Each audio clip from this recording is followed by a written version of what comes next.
What's up, guys? Good morning. So the plan was to leave yesterday afternoon, so I didn't have to get up early this morning.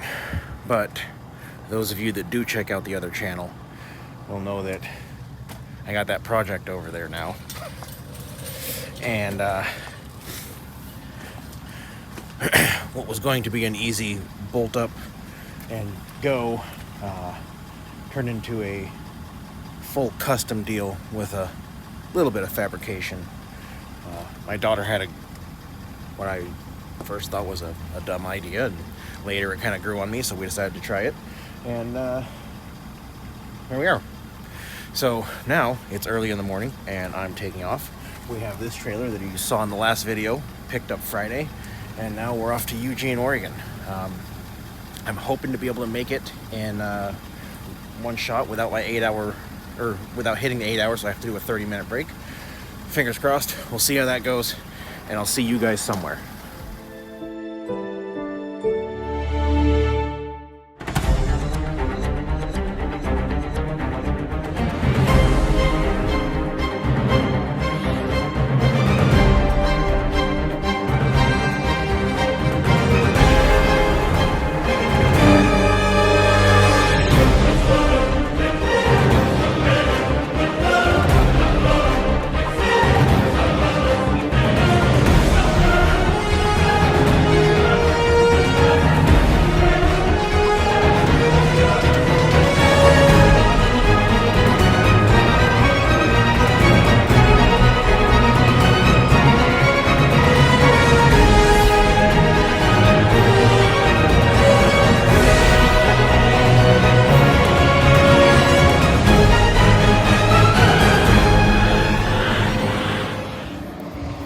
All right, we made it without stopping. Took right about exactly 7.5 hours of driving to get here, but didn't have to stop anywhere to do a 30-minute break. So trailer's delivered, paperwork's signed by the customer. I turned it in and printed the paperwork for my next trailer. I am 64 miles away from it, so that's a lot of deadhead. We'll get that one picked up tonight, and I'm not sure that we'll even get it delivered tomorrow, to be honest. I think there's a very good chance that I'll end up stopping short and delivering it first thing Wednesday morning. And at that point, we're going to try and knock out one more trailer. And then, as I said in the last video, she needs some work. She needs a very thorough cleaning, inside and out. And well, let's be honest, at that point, you know, it'll be Thursday by the time I get back home, after getting that one more trailer. So I could pick something up, maybe, if I could find something that I could deliver Friday. But I highly doubt that's going to happen. If something comes up, great. But as of right now, I'm not seeing anything on the load board that would be conducive to that. So can't really do anything over the weekend. Like if something pops up, I could take it out and deliver Monday and then get back home. But I've got to pick up that other trailer Wednesday morning, and I have to have a fresh reset, which means I would have to be parked Monday night. So we'll see what happens, but I absolutely have to be home Monday night. And like I said, she needs some work, so realistically I'm probably getting home Thursday, and I won't be doing any more work. This probably won't get uploaded until Monday or Tuesday because, well, as you saw in the title, we are going through the street walkers set up front to back, everything I have. And yeah, I'm gonna go through the truck front to back. So by the time I get home, get everything cleaned, do a little bit of work and maintenance that she needs. And it's not really any type of point at all of trying to get any more work done, given the timeline that I have to pick up this trailer on Wednesday. Assuming everything goes as planned and I get this trailer Wednesday, this is going to be my best month ever in this job. Great way to start 2021. Anyway, I'm probably down to 5 or 6 minutes left on my 30 minutes so I can take off. So I'm going to get back in the truck, get things going, and I'll see you guys in just a bit at the next pickup. All right, so we made it the whole 64 miles up here, hooked up to this trailer, and this one's going to eastern Idaho, Pocatello, which is 45 minutes, an hour away from the trailer that I dropped in my last video, where I was taking off the one that was going to Reno to get on that little cargo trailer, which wound up being a lot better because higher rate per mile, much less weight, and it lined me up to grab this one with minimal deadhead. So all in all, it worked out in my favor. Then I went home and spent the weekend, well, you saw that on the other channel. Definitely overdid it. The back is screaming today. Not moving as fast as I normally do, that's for sure. But just sitting here killing a few minutes and then taking off on my way. I'm not gonna make it very far. I only got, I think, 2 hours left on my clock. I'm hoping that excuse me, I can get just past Portland. Considering where I am, most likely I'm going to run up the 5, hit the 84, and run that all the way across. So I'm hoping I can get just past Portland tonight, so I just don't have to deal with any of that tomorrow, you know what I mean? And I don't think I'm going to, well, maybe. If I can make it up to the 84, I might be able to get this delivered tomorrow. Fingers crossed. We'll see what happens. Anyway, I'm going to hop back in the truck and continue on about my day. I just had something else. Oh, I keep getting asked on Instagram all the time, the board's empty, how are you still running? Because I look at the reload board as well, and that could be just because of where I live. That's close to home. You know, for those of you who don't live out here in the West, well, you wouldn't be a Western driver for one.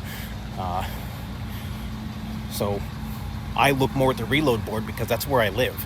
You know, the reload board is primarily Oregon, Idaho, California, and then you get all sorts of random stuff all over the country, but that's the main part of it is those. Excuse me. So that's why I'm looking there, because that's where I live, and that's how I'm able to keep busy, is because that's where I live, and that's where it makes more sense for me to run. As you've seen, I do go to Indiana. You know, I try and work east, grab a load, come back. Right now, just because of what I have going on next week, it makes more sense for me to just stay here and work here, make a little bit of money, not near as much as I would if I was to pull out of Indiana, because there's more money there. But I wouldn't be able to be here, well, Idaho, with a fresh clock on Wednesday, so it makes sense for me to run here now. Anyway, I'm gonna get in the truck, finish up the last little bit of paperwork, and then I'm out of here, and I'll catch you probably tomorrow. All right, so the wind's kicking pretty good. I tried to film this outside, not gonna happen. But I get asked a lot, and I wanted to put this on some type of recording before I forgot it. I get asked a lot, do I need a four-wheel drive? Well, do you need one? No. However, looking at the weather last night, said there's supposed to be a bunch of rain and a low of 38. I said, sweet. Well, you know, I think I should just go ahead and hit the road as soon as I can. You know, you just get one of those weird feelings, right? So 3:15, I'm up, ready. I'm rolling at like 3:38. By the time I got my pre-trip and everything done. And I'm moving.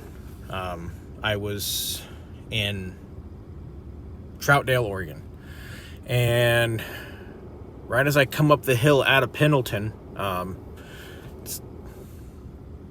Dead Man's Pass, Cabbage Hill, it's got all sorts of different names.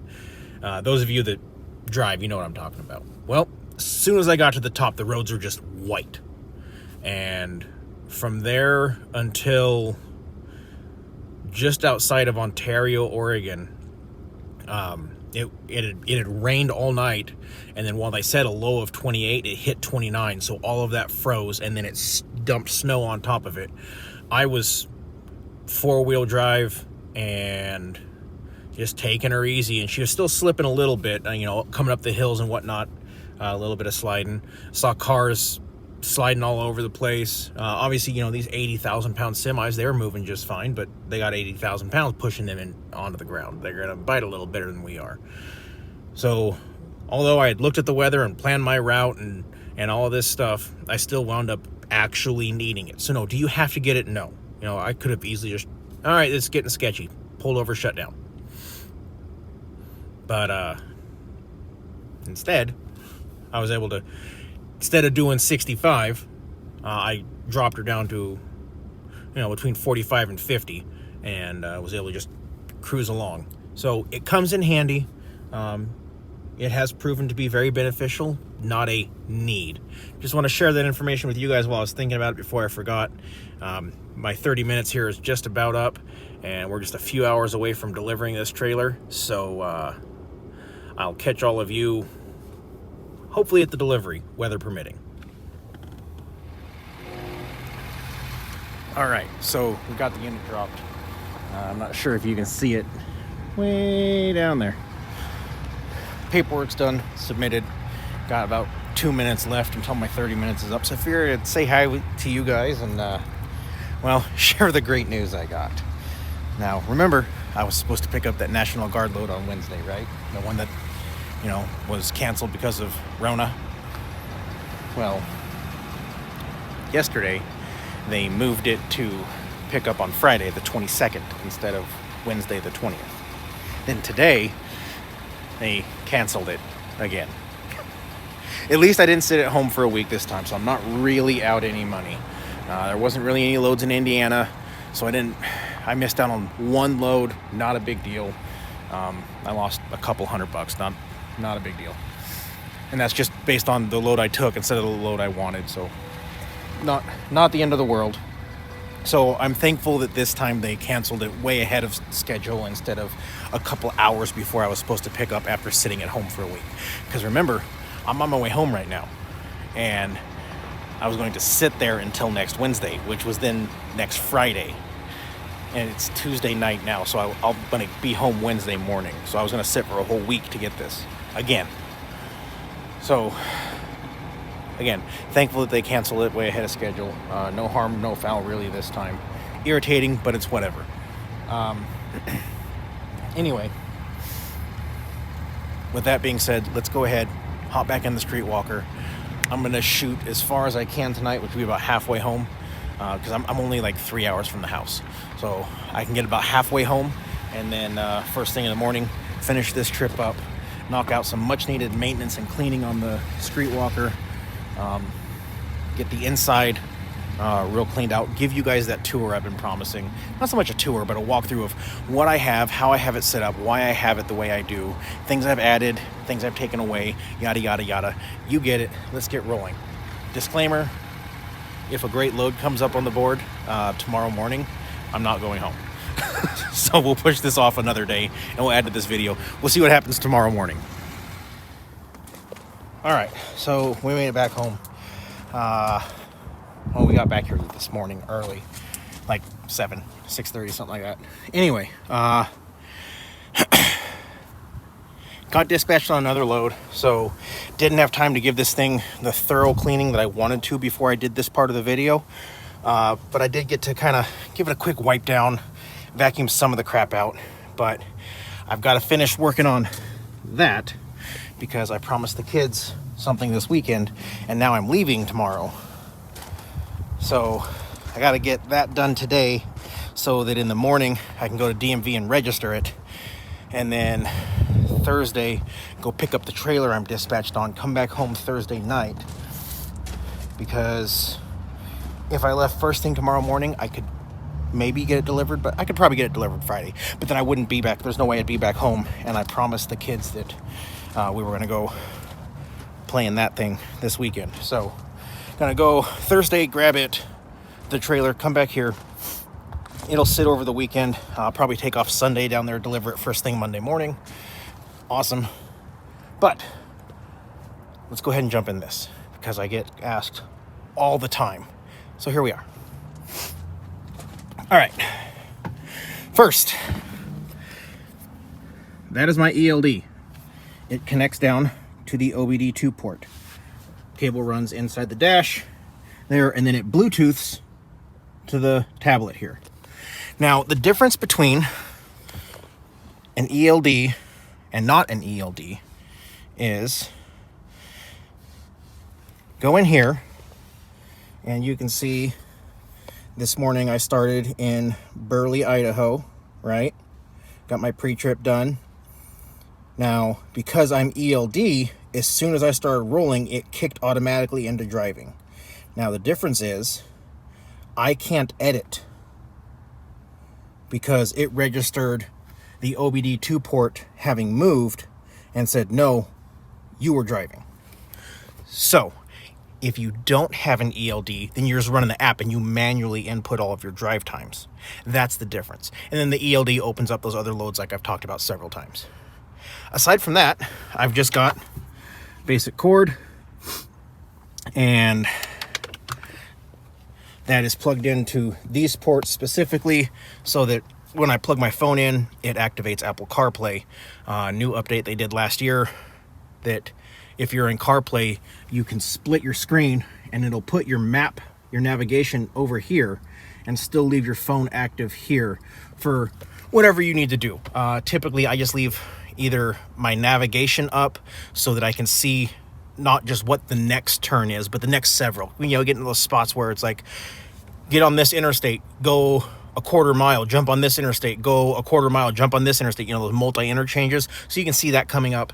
Or if I'm just going down just a nowhere road, like I crossed I-80, I'll leave my email up in case my dispatcher needs to send me something, and I'll see her name come up as a received email, pull over, see if it's important, and then get back going.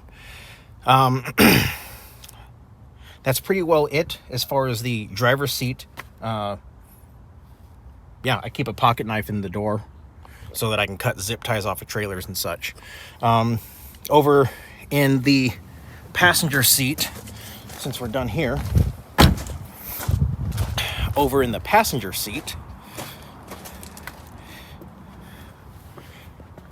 I have a cigarette lighter powered heater in case it gets, you know, a little bit chilly. I did wake up in -20, and I kind of wished I had plugged that in that night. So there's that. You know, I've heard of -40, -60. So I do also have a ceramic one that'll wire directly in and run off the batteries. I haven't hooked it up yet. I doubt I ever will. I also always keep a bottle of windshield washer fluid, and as you guys have seen in countless videos, this is where my backpack sits, and it's got my shower gear, toothbrush, medication, deodorant, pajamas, all that stuff, so that I can easily access the pajamas and hygiene gear from the other seat, and then I just shoot up between the seats into the bed. I've got my book here, and in this book I'll put my BOL on the first page. I've got my registration and insurance on the second pages. Arizona and Wyoming require an oversized permit on top of the permit that you have to buy going through the state. My DOT annual inspection, my DOT medical inspection. I don't use this anymore because I'm doing all my own maintenance on the truck, so I don't keep a service record from the dealership anymore. I just haven't taken the old one out. And then this is all of my IFTA information, which most of you won't have, but that just records what state, what date, and how many gallons I bought. Then I just have my printer, which is plugged in here. And it only works when the truck is running. That's when that plug is provided power by the truck. And then it just Wi-Fi's to the truck's hotspot Wi-Fi thing, and I just connect my phone to it, and then I can print from my phone into or to the printer, and I can get my BOLs or permits or whatever else I need to get. Moving on to the back, I've got, this is just kind of like my dresser. Undershirts, socks and underwear, pajamas are in the back, shirts and then pants are in another one of these totes just behind that one, and then a dirty laundry bag. Here's one side of the bed frame I made. I started with just a basic 2x4 frame, plywood on top, and then put legs on. And then because the floor is uneven, I put a secondary leg where needed to level it out. Really simple design. And then I just keep my sleeping bag and my pillow up there. As far as the mattress, I got on Amazon, and I was more concerned with the width because I left my seat in, which I don't know why, but I left my seat in, and that made it kind of narrow. So I had to find a narrow mattress, and I found one, and it came in 3 pieces. So you can see right here is where it breaks, and there's another one that goes all the way to the door. But there was a third one on these, so I ordered 2 of the mattresses. I cut the third one off, and then I stacked it up. So now it's 3 high and 2 wide. And over the year and a half I've been driving, the seam tore and the mattresses aren't connected anymore, and they start sliding out. So I just screwed some 2x4s here to keep the mattresses from taking off out from underneath me. Weather shade liners, which I can reach behind the seat, grab them, put up my shades, and be left alone for the night. I also have another one here that I put up here in the summer. I'll roll this back so that, because this has the panoramic roof, and I can put that shade up there and then close it so that this holds the sunshade in place. And it's not a huge difference, but it does make it a little cooler in the truck since I don't idle it. On top of that, I keep just random nuts and bolts here that I've acquired for various license plate mountings, because I've learned there's several different kinds. One unit, I forgot to turn that in. Oops. Roll of tape,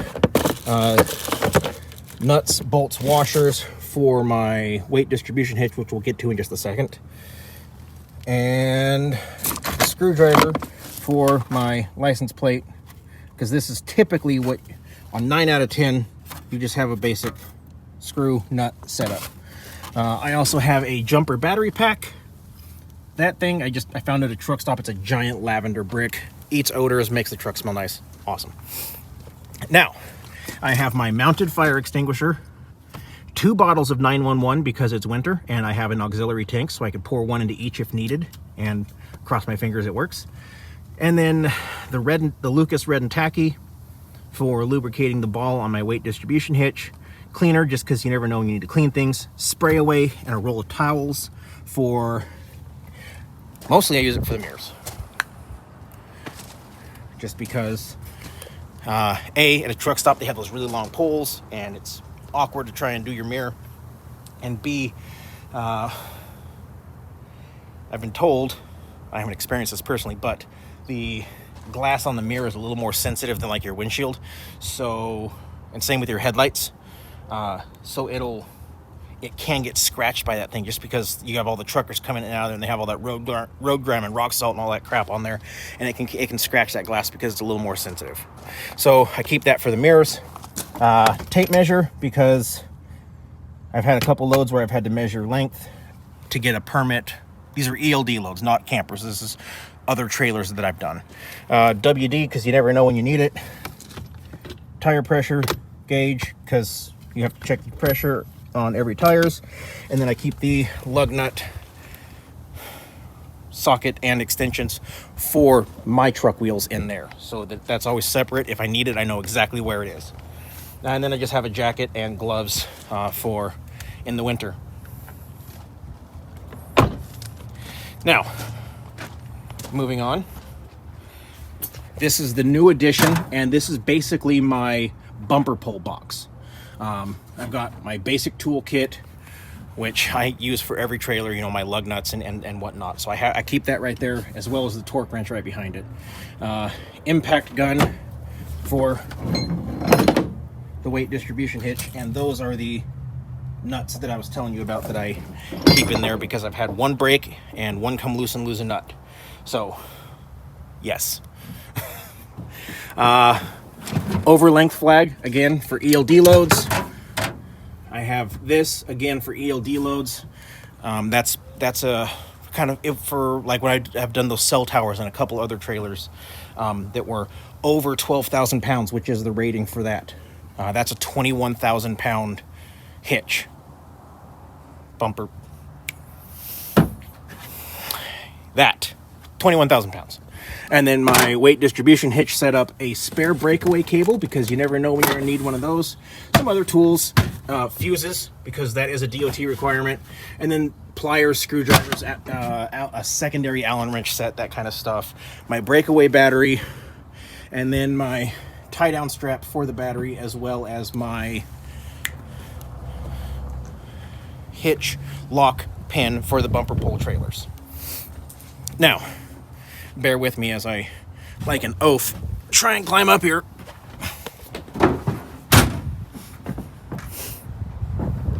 And then here, jumper cables, my tire chains, auto socks for the trailers, my triangles, because those are a requirement. And then over there is a pick and shovel kit, military e-tool kit, set of road flares, because you never know, a bin to catch oil, and a filter wrench. And then typically I have the couple quarts of trans fluid. I have 3 of those engine oils, and then I've got a fuel filter kit and an air filter in there as well, just so I kind of have everything. I just need to restock it. So I've been getting a ton of questions about the setup. That felt great on the street walker. So there you go. That's where I'm at. That's what I'm running. As always, you never know when you're going to learn something new, find something you need. So as you saw, I still have storage room here. I still have storage room in that back box. So I have room to grow as needed. Anyway, I got to get back to work on that, because, like I said, I have to get that finished today so I can go register it in the morning, because I promised my kids and I'm not going to let them down. So that's going to do it for this one. I hope that answered your questions. I hope that was helpful, as always. And once again, those of you who are out on the roads, I wish you fair winds and following seas. Take care and have a great day.